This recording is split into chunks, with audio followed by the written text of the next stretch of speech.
अस्सलाम वालेकुम दोस्तों, मैं Hanif Shahzad lucky official 5F से। दोस्तों, इस चैनल के ऑनर हैं जनाब जाम अल्ताफ़ साहब, और आपने कमेंट्स करने हैं, लाइक करना है और ज़्यादा से ज़्यादा शेयर करने हैं। दोस्तों, आज हम अड्डा आरापुली के ऊपर एक फार्मर है जिनका नाम अशरफ बलहीम है, और उनके फार्म पे पहुंचे हुए हैं और उनकी कपास देखने के लिए आए हुए हैं। तो कपास की जो वैरायटी है ना, कपास की वैरायटी FH333 है, यानी कि FH333। तो माशाल्लाह कपास बहुत ज़बरदस्त है। आज हम आपको कपास के पौधे की उम्र का तयन का तरीका बताएंगे कि अगर आप किसी फील्ड में गए हैं या अपनी फील्ड में खड़े हैं तो आप अपनी कपास की उम्र का अंदाज़ा लगाना चाहें तो उसका तरीका क्या है वो हम आपको बताएंगे। और इसके अलावा कपास के बारे में कुछ मालूमात भी देंगे आपको, भी कपास के साथ क्या क्या दरपेश मसाइल होते हैं, क्या क्या उन पर कीड़े आते हैं, वो हम मुख्तलिफ प्रोग्रामों में करेंगे। लेकिन आज हम आपको कपास के पौधे की उम्र का पता लगाने का तरीका बताएंगे। जी दोस्तों, देखें, ये कपास का पौधा है, इसके ऊपर ये पिंक फूल भी आ चुका है बिल्कुल सर के ऊपर, और ये येलो फूल भी है। तो ये इस टाइम इसके आने का मतलब नहीं है, इसको नहीं आना चाहिए था। इसकी क्या वजह है? ये फूल ऊपर से बिल्कुल एंड पे आ चुका है, फ्रंट के ऊपर पौधे के। इसका मतलब ये है कि आपकी फसल रुक गई है, आगे फल नहीं ले रही, आगे वो फल नहीं ले रही, यहाँ पर आके ये रुक गई है।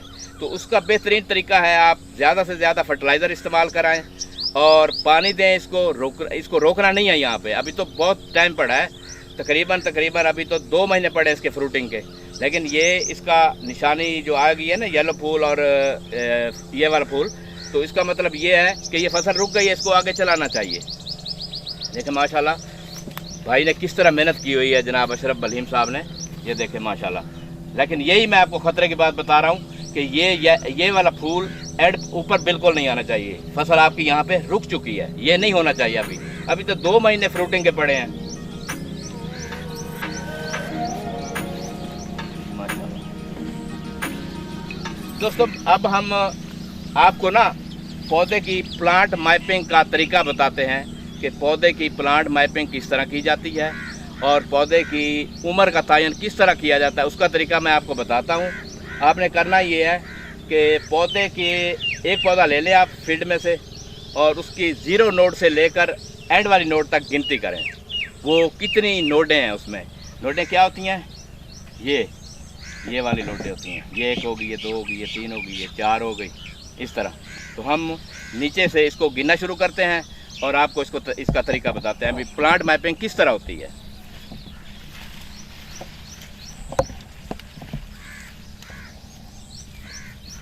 जीरो नोड से गिनना है। 0 नोड जो पहली नोड होती है, जब पौधा निकलता है, 0 नोड उसे कहते हैं। ये यहाँ से हम गिन रहे हैं, ये 0 नोड है। 1 2 3 4 5 6 7 8 9 10 11 12 13 14 15 16 17 18 19 20 21। दोस्तों, इसकी 21 नोडें हैं। 21 0 से लेकर 21 तक इसकी नोडें हैं, और इसको आपने 21 नोडों को 2.5 पे ज़रब दे देना है। कितने पे? 2.5 पे ज़रब दे देना है। उसका जो जवाब आएगा उसके अंदर मज़ीद 5 और जमा कर दें। 5 और जमा कर दें, उसका जो जवाब आएगा आपकी पौधे की उम्र का पता चल जाएगा भी आपकी कपास की फसल कितने दिन की है। लेकिन ये आपने फील्ड में से एक पौधा नहीं लेना, आपने मुख्तलिफ जगह से 4-5 पौधे लेने हैं। उसी तरह इसकी नोडें गिननी है। नोडें गिनने के बाद जब 21 होंगी, 22 होंगी, मज़ीद उसमें 5 और जमा कर देने हैं। और आप सवाल करेंगे कि ये 5 आप किस चीज़ की जमा कर रहे हैं? ये 5 वो होंगे जब इन्होंने कपास का बीज लगाया था और 4-5 दिन में पौधा ज़मीन से बाहर आता है। ये 5 दिन वो होते हैं, ये 5 वो हम जमा कर रहे हैं। तो ये जब आपको तरीका बता दिया है ना, 22 नोडें हैं, इसको 2.5 से ज़रब दें, उसका जो जवाब आएगा उसमें 5 और जमा कर दें। और 5 जमा करने से पौधे की उम्र का पता चल जाएगा भी कितने दिन की फसल है। आप 4-5 जगह से पौधे लें और वो आपको एवरेज निकल आएगी उसकी। 4-5 पौधों की ना एवरेज निकाल लें भी कितने दिन की फसल है। चला टिंडे इसने बहुत, और ये है ज़रा सिरे पे, इस पे जो बिल्कुल बॉर्डर पे होती है ना कपास के पौधे, उनकी ज़रा उनको मसला होता है, ट्रैक्टर वगैरह जब उसके ऊपर से गुजरता है या पानी कम लगता है। ये अंदर वाले पौधे बेहतरीन है। तो ये पौधा है छोटा, लेकिन ये देखें माशाल्लाह माशाल्लाह, देखें माशाल्लाह माशाल्लाह, बहुत ज़बरदस्त और सेहतमंद टिंडा है, बेहतरीन टिंडा है, सेहतमंद। लेकिन बात वही आ रही है कि ये फल से अब रुक चुकी है, मैच्योर हो चुकी है। अभी इसे मैच्योर नहीं होना चाहिए था, इसको आगे चलाना है अभी। लेकिन बात वही है कि अशरफ भाई ने ना पता नहीं क्या वजह है कि इसको मैच्योर कर दिया अभी से। अभी तो इसके 1.5 महीना पड़ा था फल लेने का, तो ये देखें सर तक टिंडा आ गया है। अभी नहीं आना चाहिए था, अभी तो इसका टाइम ही नहीं है, फ्रूटिंग लेनी थी इसने। तो अशरफ भाई से इंशाल्लाह मिलकर हम उसको बताएंगे कि आपकी कपास रुकी खड़ी है, आप इसको फर्टिलाइज़र इस्तेमाल करें, माइक्रो न्यूट्रस इस्तेमाल करें, ताकि ये कपास आगे चले और नया फल ले। दोस्तों, हम कपास ढूंढने के लिए बड़ी ट्रैवल करके आए हैं, बहुत दूर तक हमें जाना पड़ा, हमें कपास कहीं भी नहीं मिली। तो ये अड्डा आरापुली बहावलपुर रोड के ऊपर वाक़या है। हमें यहाँ पर पता चला कि जनाब अशरफ बलहीम साहब ने कपास लगाई हुई है। मैं उन भाई को दाद देता हूँ। लोगों ने कपास की यहाँ फसल बिल्कुल रुक गई थी। गुलाबी सुंडी का अटैक हो जाता था, या सब्ज़ तेले का अटैक हो जाता था, या सफ़ेद मक्खी आती थी तो तब ख़त्म हो जाती थी। लोगों ने यहाँ पर हौसले ख़त्म कर दिए, छोड़ दिए थे हौसले भी। हमने कपास नहीं बीजनी, मकाई की तरफ ज़्यादा फोकस कर रहे थे। लेकिन मैं अशरफ बलहीम साहब को दाद देता हूँ कि उन्होंने अपना दिल रखा है, दिल बड़ा किया है और यहाँ पर कपास लगाई है। और यहाँ पर यहाँ के इलाके वालों को एक मैसेज भी दिया है कि कपास आप लगाएं, कुछ भी नहीं होता, आप मेहनत करें। इंशाल्लाह मेहनत किसी की अल्लाह ताला रायगा नहीं जाने देता। और उस भाई ने मेहनत की है, उसका नतीजा देखें माशाल्लाह। इस इलाके में कपास भी यही है, बाकी थोड़ी बहुत ही होगी, हमें नहीं नज़र आई, है ही नहीं इस इलाके में कपास। लेकिन माशाल्लाह देखें आप उस आदमी की, भाई की मेहनत देखें, आपको कपास बता रही है कि भाई ने कितनी मेहनत की है। और इस टाइम जून तकरीबन एंड पे है, 26 तारीख है, तो इसका अभी फ्रूटिंग भी आने का चांसेस हैं। और अभी तक तो माशाल्लाह इधर किसी चीज़ का अटैक हमें नज़र नहीं आ रहा। लेकिन अटैक या जो बीमारियां हैं उसके बारे में हम नेक्स्ट टाइम कोई प्रोग्राम करेंगे। सब्ज़ तेला हो गया, गुलाबी की सुंडी के बारे में, उसके क्या नुकसान होते हैं, लश्करी सुंडी हो गई, उसके क्या नुकसान होते हैं, वो आपको नेक्स्ट प्रोग्राम में बताएंगे। लेकिन आज हमने आपको एक तो तरीका ये कपास की उम्र का बताना था, भी आप कपास के पौधे की उम्र का तयन किस तरह कर सकते हैं, वो मैंने आपको तरीका एक बार फिर रिपीट कर देता हूँ। आपने 0 नोड से लेकर ऊपर तक, आखिरी नोड तक गिननी है। 22 हैं, 23 हैं, 24 हैं, 26 हैं, 30 हैं, जो भी हैं, उसमें 5 मज़ीद और जमा कर दें। 5 और जमा करेंगे तो उसकी पौधे की पूरी उम्र आ जाएगी भी ये कपास कौन से महीने की या कितने महीने की काश्त है। जी दोस्तों, ये देखें, ये पत्ता है कपास का और इसके साथ ही फल है। ये पत्ता है और इसके साथ ये टिंडा है। अच्छा, ये देखें, ये पत्ता है और इसके साथ ये टिंडा है। देखें, ये पत्ता है और इसके साथ टिंडा है। तो पत्ते का काम होता है फल को खुराक देना, पत्ते की हिफाजत करना हमारा फ़र्ज़ बनता है। पत्ते के ऊपर हम किसी किस्म के कीड़े को नहीं आने देना चाहिए। जब कीड़ा इस पर आकर हमला करेगा, इससे रस चूसेगा या इसको खाएगा, तो ये पत्ते का काम होता है फल को खुराक बना के देना। तो जब पत्ता ही सेहतमंद नहीं होगा तो खुराक फल को कैसे मिलेगी। अच्छा, पत्ते को अगर फ़र्ज़ करो सब्ज़ तेला लग गया है, या थ्रिप्स लग गया है, या सफ़ेद मक्खी लग गया है, या लश्करी ने खा लिया है, तो ये कमज़ोर हो जाएगा। और उसका नुकसान क्या होगा कि ये टिंडा या स्केयर जिसे हम गुड्डी कहते हैं वो गिर जाएगी, उसका काश्तकार को नुकसान होता है। तो ये पत्ता देखें, खुदा की कुदरत है कि जहाँ पे पत्ता है वहाँ पे फल है। ये देखें, जहाँ पे पत्ता है वहाँ पर फल है। पत्तों की हिफाजत करना हमारा पहला हक बनता है। उसकी हिफाजत किस तरह होती है, आप कीड़े के ऊपर नज़र रखें भी कौन सा कीड़ा है, सब्ज़ तेला है, सफ़ेद मक्खी है, थ्रिप्स है, लश्करी सुंडी है, उसके मुताबिक आप स्प्रे करेंगे। इंशाल्लाह पत्ता सेहतमंद होगा तो आपका फल सेहतमंद होगा।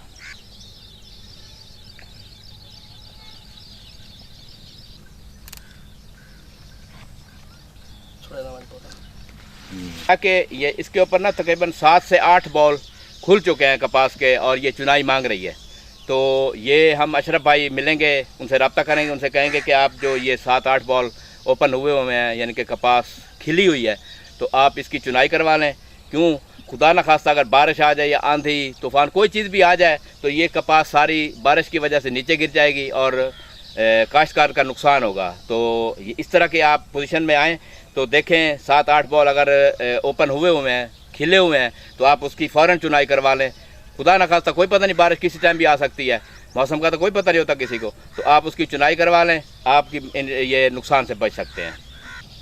जी दोस्तों, आपने पौधे को देखा माशाल्लाह कितना फल लिया हुआ इसने। और आपको एक थोड़ी सी इन्फॉर्मेशन कपास के फूल के बारे में दे दें। कपास के फूल की उम्र सिर्फ 1 दिन होती है। ये आप फूल देख रहे हैं, इसकी उम्र सिर्फ 1 दिन है। ये शाम तक इस तरह पिंक हो जाएगा और ये फूल में शामिल नहीं होगा। क्यों? क्योंकि ये जब पिंक हो जाता है तो ये मैच्योर हो जाता है, इसके नीचे बॉल बन चुका होता है, यानी कि टिंडा बन चुका होता है। आप ये देखें, इसको ये पिंक फ्लावर है ना, तो इसको आप इस तरह निकालेंगे तो ये देखें, ये नीचे बॉल आपको बना हुआ नज़र आएगा। तो ये पिंक जो होते हैं ये बॉल में शुमार होते हैं, जो येलो होते हैं ये फ्लावर होता है। फ्लावर की उम्र कितनी है? सिर्फ 1 दिन। इस तरह का अगर हो गया है, पिंक हो गया है, तो समझ लें कि ये बॉल बन चुका है, ये फूल की उम्र इसकी पूरी हो चुकी है, ये बॉल में शुमार होगा। और ये फ्लावर की उम्र 1 दिन। दोस्तों, हम एक थोड़ी सी आपको मालूमात में इजाफा करते हैं। ये जो नोड होती है ना, नोड, ये नोड टू नोड फासला कम होना चाहिए। यानी ये आप नोड देख सकते हैं, इसका फासला तकरीबन ज़्यादा है। ये ऊपर वाली नोड को यहाँ होना चाहिए था। इसका मतलब क्या है कि इससे पानी की ज़्यादती की गई है या फर्टिलाइज़र की ज़्यादती की गई है, जिससे यकदम पौधा ग्रोथ में निकल गया है। ग्रोथ से नुकसान क्या होता है कि पौधा ग्रोथ की तरफ जाता है और फल की तरफ नहीं जाता। फल कम लेगा, ऊपर ज़्यादा निकलेगा। तो ये नोड टू नोड फासला जब बढ़ रहा हो तो आप फर्टिलाइज़र और पानी का इस्तेमाल देखभाल के किया करें। इस तरह नोड का इतना फासला नहीं आना चाहिए, इतना फासला। क्यों? इसकी नुकसान यही होगा कि पौधा बढ़ोतरी की तरफ ज़्यादा जाएगा और फल की तरफ कम रुझान होगा उसका। दोस्तों, आपको एक और इन्फॉर्मेशन भी देनी थी जड़ी बूटियों के हवाले से। कपास में जड़ी बूटी नहीं होनी चाहिए। कपास में आप जड़ी बूटी का खात्मा यकीनी बनाएं। क्यों? जड़ी बूटी का क्या नुकसान होगा? अब ये पौधा खड़ा है ना, ये देखें, ये पौधा आप देख सकते हैं, ये बाकी पौधों से कमज़ोर है। क्यों? इसके साथ जड़ी बूटी खड़ी है, इसने इसकी हक तलफी की है, इसका खुराक में हिस्सा मारती रही है पौधे का, जिसकी वजह से ये पौधा कमज़ोर हो गया। और ये देखें, पौधा माशाल्लाह किस तरह फला फूला खड़ा है, इसको खुराक लगी है। इसने देखें, ये देखें, है बहुत कम, इधर बहुत कम है। इधर अशरफ भाई ने बहुत मेहनत की हुई है। चंद एक मकामात पर ये पौधे यानी कि आपको जड़ी बूटियों के मिलेंगे, लेकिन उन्होंने बहुत मेहनत की है। साफ़ सुथरी कपास खड़ी है इनकी। तो कहने का मकसद ये है कि आप लोग जब कपास अपनी काश्त करते हैं तो इब्तदाई मराहिल में जड़ी बूटियाँ तलफ़ किया करें, चाहे वो ट्रैक्टर के साथ हल चला के करें या लेबर लगा के आप गोडी करवाएं। तो शुरू में इब्तदा में ही चाहिए कि हमें जड़ी बूटी नहीं होनी चाहिए, क्योंकि उसी टाइम पौधा नशोनमा पा रहा होता है और वो उसको जब खुराक सही माने में नहीं मिलेगी, जड़ी बूटियाँ उससे हिस्सा लेंगी, तो पौधा सही बढ़ोतरी की तरफ नहीं जाएगा, सही फल नहीं ले सकेगा।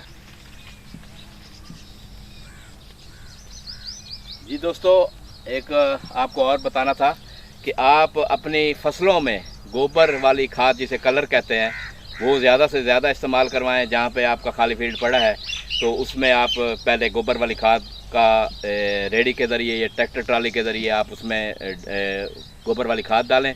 और ज़मीन को एक फसल के बाद दूसरी फसल जब आप काश्त करें तो उसको थोड़ा सा टाइम दें, ज़मीन को थोड़ा सा वक्फा करें, ताकि ज़मीन को थोड़ा सा ना वक्फा मिल जाएगा ना। वक्फे का फ़ायदा ये होगा कि आपकी जो आने वाली अगली फसल होगी वो ज़बरदस्त किस्म की होगी और बढ़ोतरी उसकी बड़ी ज़बरदस्त किस्म की होगी। तो मैं कह रहा हूँ कि गोबर वाली खाद, कलर जिसे कहते हैं, आप अपनी ज़मीनों में वो भी इस्तेमाल करवाया करें। जी दोस्तों, जब हम कपास काश्त करनी है जब हमने, तो उसका तरीक़ाकार ये होगा, सबसे पहले हम उसमें हल चलाएँगे, मुख्तलिफ़ तरह किस्म के हल होंगे, रोटावेटर हो सकता है, कल्टीवेटर हो सकता है। अच्छा, उसके बाद बेहतरीन अहम चीज़ जो मैं आपको बता रहा हूँ वो है कपास के खेत की या कोई भी फसल आप काश्त कर रहे हैं उसकी लेवलिंग लेज़र करवाएं। लेवलिंग लेज़र का फ़ायदा ये होगा कि आप जब भी पानी लगाएंगे आपका पानी बिल्कुल बराबर जाएगा, हमवार जाएगा, किसी जगह पे कम या ज़्यादा नहीं होगा, बिल्कुल लेवल में जाएगा। और दूसरी बचत ये कि आपका पानी भी कम लगेगा। जो पानी अगर अनलेवल ज़मीन हो तो उसमें जो गहरी यानी नीचे वाली ज़मीन जो होती है उससे पानी ज़्यादा चला जाता है। जो ऊपर ऊंची होती है जहाँ पे पानी नहीं जा पाता उसमें फ़ौरन खुश्क हो जाता है, उधर पौधे पीले होने शुरू हो जाते हैं।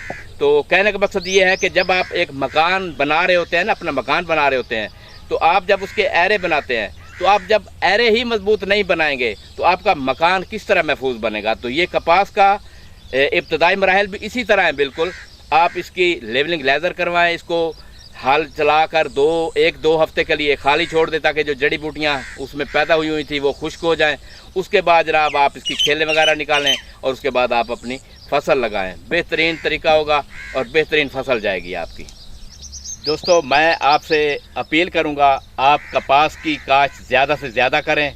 उसका फ़ायदा क्या होगा, हमें कपड़ा सस्ता मिलेगा, हमें घी सस्ता मिलेगा। अब कपास ना बीजने की वजह से आप देखें कपड़ा महंगा हो गया है, घी जो है वो महंगा हो गया है। सिर्फ क्या कि हमारे मुल्क में कपास की काश्त रुक गई है, लोग डर गए हैं, फसल नहीं होती, पिंक लग जाती है, आर्मी लग जाती है, या सब्ज़ तेले ने अटैक कर दिया, या थ्रिप्स ने अटैक कर दिया, या वाइट फ्लाई ने अटैक कर दिया। तो कोशिश करनी चाहिए जिस की तरह की भी बीमारी हो उससे लड़ने की कोशिश करें। ये अशरफ भाई ने भी तो देखो कितनी मेहनत की है और माशाल्लाह देखें आज उसका सिला भी उनको मिल रहा है। इंशाल्लाह आप भी इसी तरह मेहनत करें और आपको भी सिला मिलेगा। और कपास ज़्यादा से ज़्यादा काश्त करें ताकि हमारे मुल्क को भी फ़ायदा हो और हमारे काश्तकार दोस्तों को भी फ़ायदा हो।